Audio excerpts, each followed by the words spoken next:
Hello everyone, origami শিল্পে আপনাদের সকলকে স্বাগত। আজকে দেখাবো খুব ইজি একটা wall hanging paper craft idea. প্রথমে কাগজগুলোকে পাতার মতো করে কেটে নিয়ে কার্ডবোর্ডের ওপরে আঠা দিয়ে একটার পর একটা কালার বসিয়ে খুব সুন্দর করে গোল করে বসিয়ে নিলাম।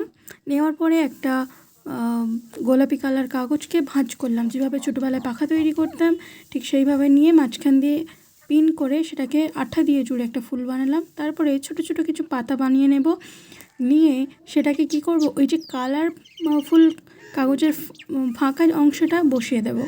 খুব সুন্দর করে গোল করে একটা সুন্দর দেখতে লাগবে সেখানে বসিয়ে নেব, যেহেতু ফাঁকা রয়েছে জায়গাটা, কার্ডবোর্ডটা দেখা যাচ্ছে।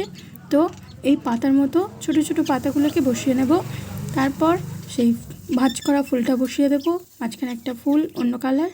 তারপর এটাকে আরও সুন্দর করার জন্য কিছু কাগজ কেটে নিয়ে সে একই কালার দিয়ে এবং একই ফুল দিয়ে তারপরে মাঝখানে অন্য কালার বসিয়ে দেব। তৈরি হয়ে গেল ফুলটি। তাহলে যদি ভিডিওটি ভালো লাগে অবশ্যই লাইক কমেন্ট শেয়ার করে দেবেন। আজকের মতো টাটা।